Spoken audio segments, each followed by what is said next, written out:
क्या आपको पता है कि कुछ मेडिसिन 500 mg का होता है, जबकि कुछ मेडिसिन 5 mg का होता है और कुछ मेडिसिन 50 mcg यानी माइक्रोग्राम का होता है।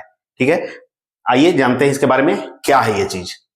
एक है mg, मिलीग्राम, mcg, माइक्रोग्राम, और एक है ग्राम। समझिए पहले, एक mg 1 mg में कितने ग्राम होंगे? 0.001 ग्राम। इसको ग्राम में कन्वर्ट करने के लिए 1000 से इसको डिवीजन करते हैं, डिवाइड करते हैं। ठीक है, आप इसको देख सकते हैं। 50 mg की कोई मेडिसिन है, ग्राम में उसको हमको जानना है कि भाई ग्राम में भी हम जाने तो 0.05 ग्राम।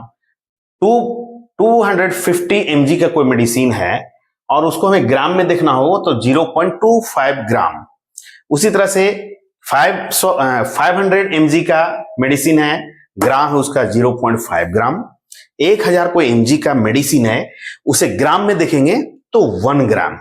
1000 mg का कोई मेडिसिन है, 1 ग्राम वो कहलाता है। इंजेक्टेबल आइटम्स जो हैं वो 1 ग्राम के आते हैं।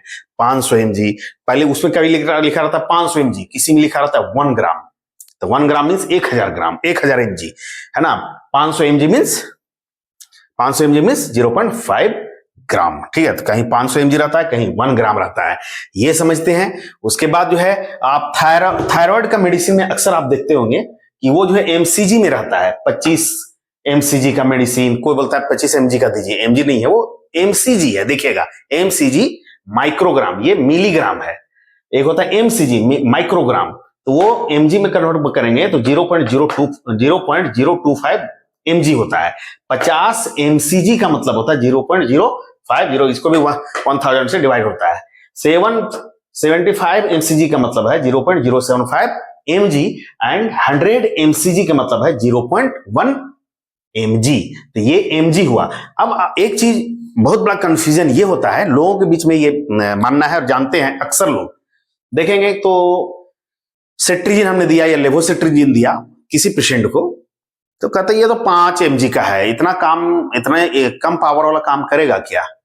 सवाल 1 एक है। दूसरा 500 का अगर देंगे, बोला ये तो बहुत पावर वाला है।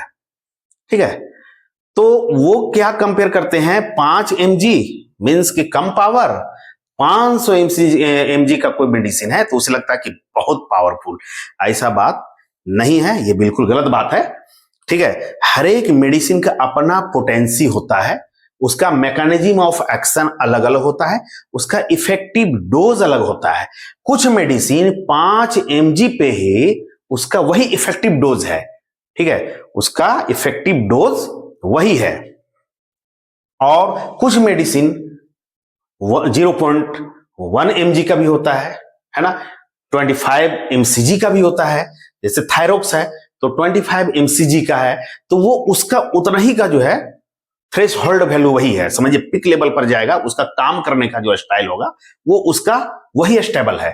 तो बिल्कुल ये साफ साफ ये समझ में आना चाहिए। हमने एक और घटना का जिक्र आपको मैं ये करके बताना चाहूंगा कि एक स्टाफ नर्स थी, तो काफी ओल्ड थी वो।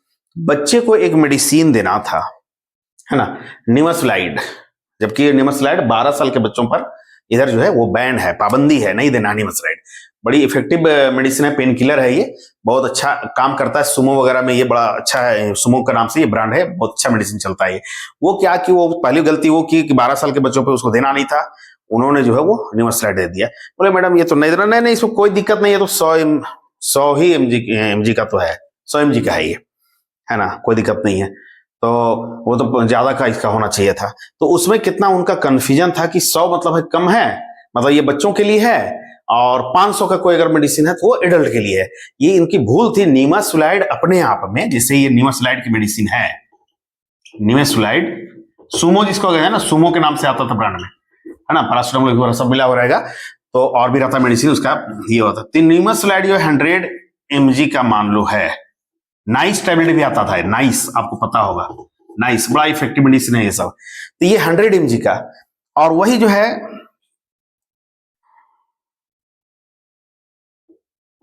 डाइक्लोफेनेक है पैरासीटामोल है, ठीक है, मान लो 500 mg का, तो अपने आप में ये पावरफुल 500 mg में जाकर के है। और कुछ मेडिसिन 5 mg का, मान लो कि लेवोसेट्रिजिन है, लेवोसेट्रिजिन है, तो ये 5 mg में ही ये अपना इसका जो कि एडल्ट वैल्यू इसका है, जो पावरफुल वैल्यू है 5 mg, ये एडल्ट डोज है, 5 mg में ही ये एडल्ट डोज है। बच्चों को देने के लिए इसको हाफ करना पड़ेगा, हाफ का भी हाफ करना पड़ेगा। अब उसमें लोग बीच में ये कंफ्यूज होते हैं, ये 5 mg का ही है, दे दो ना, बच्चा है। नहीं, ये 5 mg जो है इसका पोटेंसी ज्यादा है, ताकत इसका ज्यादा है, तो ये 5 ही mg में इसको 500 बनाइएगा तो उसका क्या हो जाएगा, पॉइजनिंग हो जाएगा, ठीक है, उसका भयानक तरीके से उसका जो है इलनेस हो जाएगा, साइड इफेक्ट हो जाएगा, ठीक ना, पॉइजनिंग का केस आ जाएगा। तो 5 mg में ही जो है ये स्टैंडर्ड इसका डोज है, या ये भी एडल्ट डोज है, और इसको फिर लो करेंगे तो चाइल्ड डोज हो जाएगा, ठीक ना। तो उसी तरह से जो है हमारा 100 mg का मैडम का कहना था कि ये 100 mg तो बच्चा के लिए कोई दिक्कत नहीं, ये 100 mg एडल्ट डोज था, बच्चों को देने के लिए इसको डोज कम करना था, इसके अकॉर्डिंग 50 mg, 25 mg, ठीक है, 40 mg। लेकिन 12 साल के बच्चों पर तो अब निमासुलाइड ही बंद हो गया। बहुत सारे मेडिसिन अभी 2026 में भी बैन लगे हैं, जो कॉम्बिनेशन के साथ था, कुछ एंटीबायोटिक्स और कुछ पेन किलर, कुछ एंटीबायोटिक्स कुछ पेन किलर, उस पर भी हो सकता है वीडियो हम बनाएंगे, आप देखेंगे। बीच बीच में इसको जो है लाइक करते उठते रहिए, तो कुछ कुछ अपडेट्स आपको मिलते रहेगा, है ना। तो बड़ा मेहनत कर रहे हैं, लाइक कर दिया कीजिए, ठीक ना। तो डाइक्लोफिनेक उसी तरफ से है, पैरासीटामोल उसी तरफ से है। तो सब जितने भी मेडिसिन जो मार्केट में है उसका जो डोज है वो रिकमेंडेड है एडल्ट्स के लिए, कुछ जो है पीडियाट्रिक्स के लिए, बच्चों के लिए बनाया गया है। तो ये बिल्कुल भूल मत कीजिएगा कि ये 1 mg का तो मेडिसिन है ना, या 1 ग्राम का मेडिसिन है 1000 mg, ये 1 ग्राम 1000 mg ही बहुत काफी है, 1 ग्राम मत समझिए इसको, या 500 या इसको, या mcg में आप आ जाते हैं, ये तो बहुत कम है, कुछ कोई दिक्कत नहीं, बच्चा भी खा लेगा, नहीं, ये एडल्ट डोज है, ठीक है। तो हर एक मेडिसिन का अपना स्टाइल होता है, उसका मेडिसिन में ईच मेडिसिन है अपना एक पोटेंसी उसका होगा, यानी ताकत होगा, स्ट्रेंथ उसका अपना होगा, मैकेनिज्म ऑफ एक्शन उसका अलग होगा, और इफेक्टिव डोजेज उसका अलग होगा। इफेक्टिव डोज कोई 100 mg पे हो सकता है काम करेगा अच्छा, कोई 500 mg पे है, कोई 5 mg पे है, कोई 500 mg पे है, कोई 0.025 mg पे है, यानी 25 mcg पे है। तो ये आपको समझ में आना चाहिए, mg, mcg और ग्राम। मेडिसिन पर कंफ्यूजन बिल्कुल नहीं होना चाहिए, लोगों के बीच में एकदम ये आम है कि ये तो कोई दिक्कत नहीं है, तो 100 mg का बच्चा भी खा लेगा, नहीं, वो जो है 100 mg स्टैंडर्ड डोज है एडल्ट के लिए, है ना। और डोज उसका चाइल्ड पीडियाट्रिक्स सबका अलग अलग, फार्मासिस्ट डॉक्टर्स जो है उसको इलेबोरेट करके बतलाते हैं, देखते हैं कि क्या डोज उसका होना चाहिए, नहीं होना चाहिए, ठीक ना। तो ये बिल्कुल कंफ्यूजन नहीं होना चाहिए। हमने आपको ये इस तरह का एक बना करके आपको दिया है, mg ग्राम में कन्वर्ट, mcg भी mg में कन्वर्ट करके। आई होप वीडियो आपको पसंद आया होगा। वीडियो को प्लीज आप लाइक कर दिए और हमारे चैनल को सब्सक्राइब कर दीजिए।